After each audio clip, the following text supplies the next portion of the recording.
लोग क्या कहेंगे। दोस्तों, लोगों की बातों पर ध्यान मत दो। जितने लोग हैं उतनी बातें होती रहेगी और हम इस दुनिया में सभी को खुश नहीं कर सकते हैं। आप अपने आज में खुश रहो, अपने प्रेजेंट टाइम में खुश रहो। आइए इसे एक छोटी सी कहानी के माध्यम से समझते हैं। यह कहानी एक राज्य में रहने वाले एक बूढ़े व्यक्ति और उसके बेटे के बारे में है, जो जंगल की लकड़ी को बेचकर अपने जीवन का गुजारा करता था। उसका एक लौता बेटा था। उसका बेटा सेना में जाता था और वह दोनों काफी गरीब थे। लेकिन वह जो बूढ़ा आदमी था वह अपनी अजीब बातों और अपने सफेद घोड़े के लिए जाना जाता था। बूढ़े व्यक्ति के पास एक बहुत ही सुंदर सफेद घोड़ा था और पूरे राज्य में आसपास के राज्यों में भी इतना सुंदर घोड़ा किसी के पास नहीं था, जिसके कारण राजा भी उस बूढ़े व्यक्ति से ईर्ष्या करता था। कई अमीर लोगों ने उस घोड़े को खरीदने की कोशिश की। राजा ने कई बार सोने के सिक्कों का दाम लगाया, लेकिन वह बूढ़ा आदमी किसी के लालच में नहीं आया। वह बूढ़ा व्यक्ति हर किसी से यह बात कहता था कि यह सिर्फ घोड़ा नहीं है, यह मेरे परिवार का एक सदस्य है, यह कोई संपत्ति नहीं है।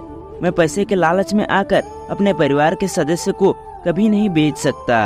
रात का समय हो गया था और वह बूढ़ा आदमी और उसका बेटा दोनों ने खाना खाने के बाद वह लड़का सो गया और उसके पिताजी घोड़ा को चारा डालकर अपने घर के पास बाहर में बिस्तर पर सो गए। अगली सुबह जब वह बूढ़ा आदमी अस्तबल में घोड़े को लेने गया तो बूढ़े आदमी ने देखा कि घोड़ा अस्तबल में नहीं है। बूढ़े आदमी ने उस घोड़े की बहुत तलाश की, लोगों से भी पूछताछ की, लेकिन उसका घोड़ा कहीं नहीं मिला। वह बूढ़ा आदमी काफी परेशान हो गया था। उसे लगता था कि उसका घोड़ा किसी ने रात में चोरी कर लिया। कुछ समय बाद यह खबर पूरे राज्य में आग की तरह फैल गई। कई लोग वहां आ गए थे और बातें करने लगे। हमें पहले से ही पता था कि किसी दिन घोड़ा चोरी हो जाएगा। यह बूढ़ा आदमी बहुत ही गरीब और कमजोर है। वह ऐसे अनमोल घोड़े की रक्षा कैसे कर सकता है। उन भीड़ में से एक आदमी ने हंसते हुए कहा, घोड़े के जाने का सदमा आप बर्दाश्त नहीं कर सकते। आपको बहुत दुख हुआ है। वह घोड़े इकलौता आपके कमाई का जरिया था। आपका इससे बुरा भाग्य और क्या हो सकता है। अगर आप घोड़े को पहले ही राजा को बेच देते तो आपको अच्छी रकम मिल जाती और आप अपना बुढ़ापा आराम से गुजारते। बूढ़े व्यक्ति ने किसी की बात पर कोई जवाब नहीं दिया। उसने बस इतना ही कहा कि जो कुछ भी है सब ठीक है। सच तो सिर्फ इतना है कि घोड़ा अस्तबल में नहीं है, बाकी जो होगा देखा जाएगा। इस घटना के करीब 2 महीने के बाद रात को वह बूढ़ा आदमी अकेला अपने घर के दरवाजे पर बैठा था।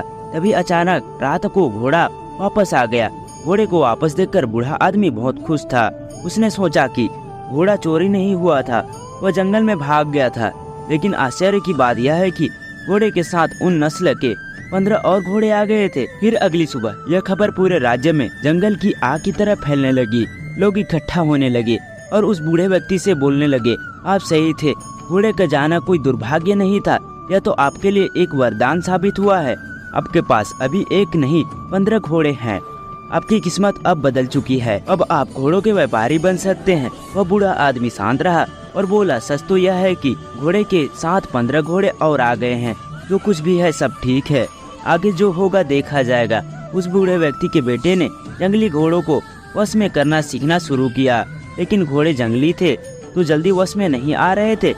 लेकिन सिर्फ 3 दिन के बाद लड़का जंगली घोड़ों पर बैठकर घोड़ों को वश में करने का प्रयास कर रहा था, पर वह घोड़े से नीचे गिर गया और उसे काफी जख्म भी लगे थे और उसके पैर की हड्डियां भी टूट गई। बूढ़े व्यक्ति ने देखा कि उसका बेटा नीचे गिरा पड़ा और वह दर्द से चिल्ला रहा है और फिर कुछ लोग उसे वैद्य जी के पास ले गए। लोग फिर इकट्ठे हुए और दुखी होकर बोले, आपके साथ बहुत ही बुरी चीजें हुई है। 15 घोड़े मिलना कोई आशीर्वाद नहीं था बल्कि अभिशाप था। आपके इकलौते बेटे का पैर टूट चुका है, अब उसकी शादी कैसे होगी। गरीब आदमी बदकिस्मत है। लेकिन वह बूढ़ा आदमी लोगों की बातों से प्रभावित नहीं हुआ। उस बूढ़े आदमी ने कहा, सच तो यह है कि बेटे ने एक पैर खो दिया। यह भी सच है कि अब मुझे उसके बुढ़ापे में उसकी मदद करनी होगी। लेकिन जो कुछ भी है सब ठीक है, आगे जो होगा देखा जाएगा। कुछ समय बाद राजा के पड़ोसी दुश्मनों ने एक विशाल सेना के साथ राज्य पर हमला कर दिया।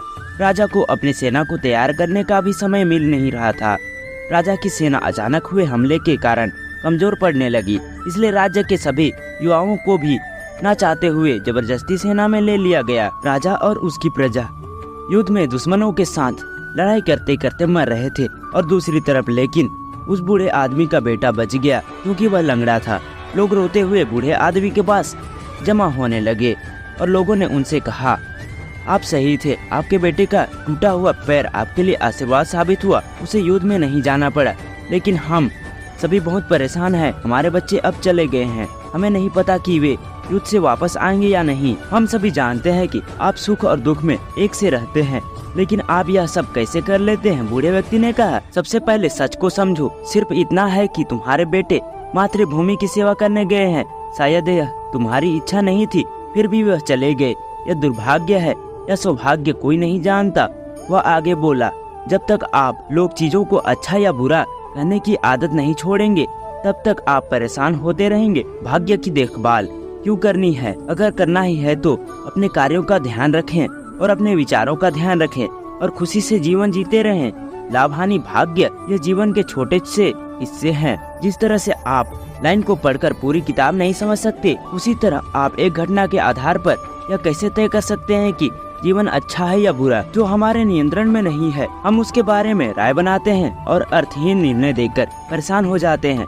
जीवन की छोटी छोटी घटनाओं के बारे में निष्कर्ष निकालने के बजाय वर्तमान पल में रहे। जीवन इसी वर्तमान में है, खुशी रहे और अपना काम करते रहें। आपको इस बात पर ध्यान देने की जरूरत नहीं है कि लोग क्या कहते हैं, भले ही वे आपके बारे में अच्छा या बुरा बोल रहे हो। यदि आप इस बात पर ध्यान देते हैं कि लोग क्या कहते हैं, तो आपका मन अपने आप बेचैन होने लगता है। इसलिए आपको अपने जीवन के महत्वपूर्ण कार्यों पर ध्यान देना चाहिए, जो आपको हमेशा आंतरिक खुशी देगा। बूढ़े आदमी के शब्दों ने लोगों को सोचने पर मजबूर कर दिया।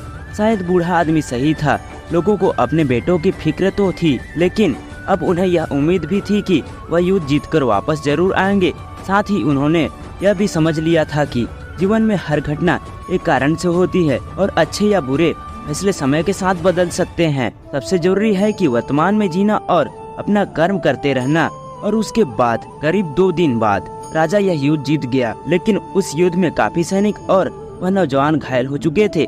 सब लोग उन्हें वापस देखकर बहुत खुश थे और वह बूढ़ा आदमी और उसका बेटा दोनों वर्तमान में आराम से जीने लगे। दोस्तों, इस कहानी में हमें यह सीख मिलती है कि लोगों की बातों पर ज्यादा ध्यान मत दो।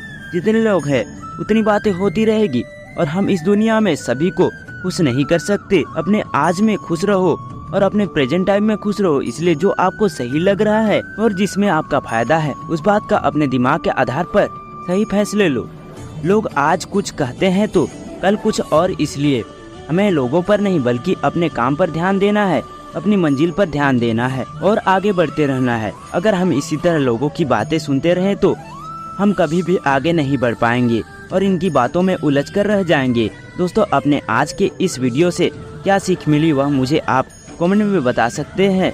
इसी के साथ में उम्मीद है कि आपको आज का वीडियो पसंद आई होगी, तो इस वीडियो को उस इंसान को शेयर करें जिससे यह कहानी सुनने की जरूरत है और उसी के ठीक बाद चैनल को सब्सक्राइब करें। तो चलिए फिर मिलते हैं ऐसी एक नई धमाकेदार वीडियो के साथ और एक नई मैसेज के साथ।